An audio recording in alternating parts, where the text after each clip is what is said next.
Hello, welcome. এই দেখুন, বলেছিলাম দেখাবো ভাঙল মাছটা। দেখুন কিছুটা ফ্রাই হয়ে গেছে, আর এইটাও ফ্রাই হয়ে যাচ্ছে। তার মধ্যে আমি ইনগ্রিডিয়েন্টগুলো দেখিয়ে দিই। দেখুন আমি কী কী রেখেছি ইনগ্রিডিয়েন্টে। এখানে আমি আলু ঠিক এরকমভাবে কেটে নেবেন, লম্বা লম্বা করে। পেঁয়াজটা এরকম ডুমো ডুমো করে কেটে নেবেন। নুন আছে। এখানে আমি পেস্টের মধ্যে আদা, রসুন, পেঁয়াজ, লঙ্কা, টমেটো একেবারে আমি পেস্ট করে রেখেছি। আর এখানে আছে হলুদ গুঁড়ো, কিন্তু আদা রসুন কিন্তু খুব বেশি দেবেন না। রসুন দিলে 4-5 কোয়া, আর আদাটাও ঠিক এতটা মতন আপনারা দেবেন। পেঁয়াজটা একটু বেশি করে দেবেন পেস্ট করে, লঙ্কা দিয়ে একেবারে পেস্ট করে নেবেন টমেটো দিয়ে। এবার আমি এখানে রেখেছি দেখুন জিরের গুঁড়ো, ধনের গুঁড়ো, আর এখানে মাছ ভাজা করে। এবার আমি মাছ ভাজাগুলো তুলে নেব।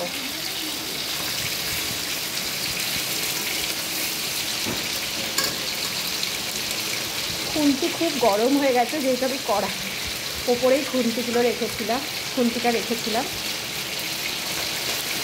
মাছ ভাজা হতে একটু সময় নেয়, একটু কিন্তু আপনাদের ভালোভাবে এই মাছটাকে ফ্রাই করতে হবে, নয়তো কিন্তু খেতে ভালো লাগবে না। মাথাগুলো বেশি টাইম নেয় দেখবেন ভাজতে, অনেকক্ষণই সময় নিচ্ছে এই মাথাটা ভাজার জন্য। আমি অনেক আগে কিন্তু মাছ ভাজা বসিয়েছি, যেহেতু আমি চাই যে কড়কড় করে ভাজতে।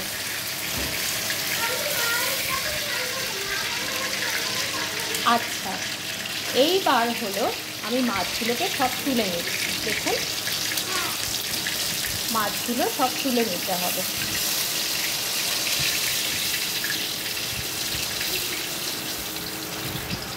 এবার আমি তেলে দিয়ে দেবো হচ্ছে আলু, পেঁয়াজ।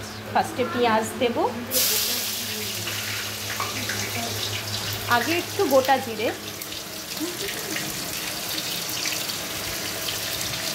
তারপরে পেঁয়াজ, এরপরে এই আলুগুলো যেগুলো লম্বা লম্বা করে কাটা আছে, পেঁয়াজটা একটু ফ্রাই করে নেবেন।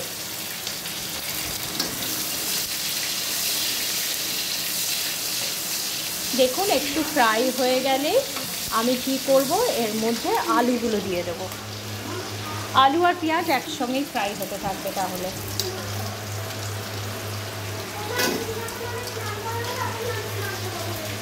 ঠিক আছে, দেখুন আলুগুলো দিয়ে এবার ফ্রাই করে নিতে হবে আলুগুলোকে ভালোভাবে।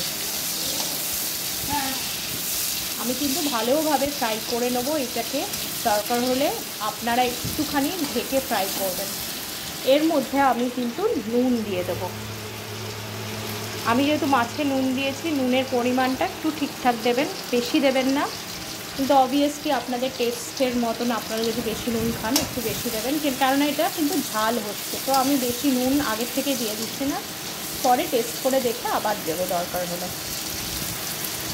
দেখুন আলুটা কিন্তু ডুবো তেলে ভাজছে, তেলটা একটু বেশি লাগবে এটাতে, কিছু করার নেই। যদিও বা তেল হেলথের পক্ষে ভালো না হতো, কিন্তু এক একদিন চলে যায়, কোনো অসুবিধা নেই, তাই না? এটা মোটামুটি দেখুন আমার ফ্রাই হয়ে গেছে আলু আর পেঁয়াজটা।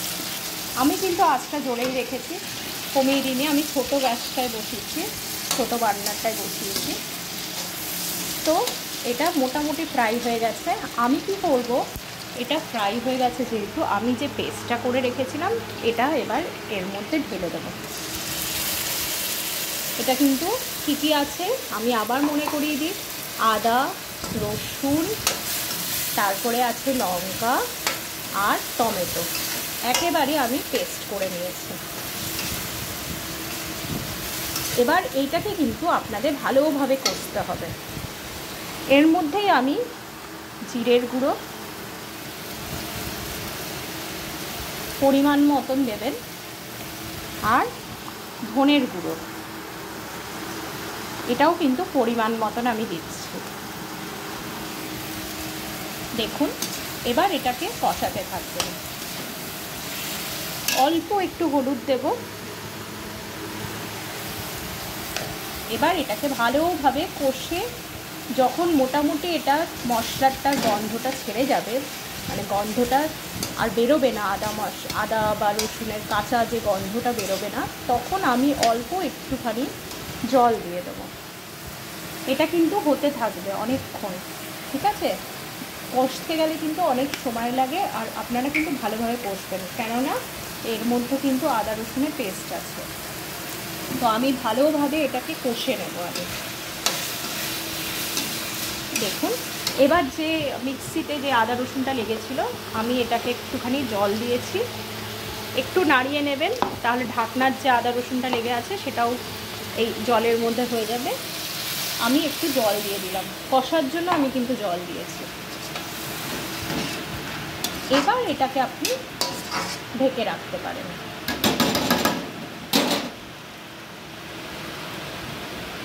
বা জোরে করেও আপনি আঁচটা জোরে করে এটা যখন শোকাবে, তারপরে আমি জল দিয়ে এর মধ্যে মাছগুলো দিয়ে দেবো। এটা যখন পুরোপুরি শুকিয়ে যাবে, তার মানে আমার কষানোটা রেডি হয়ে যাবে।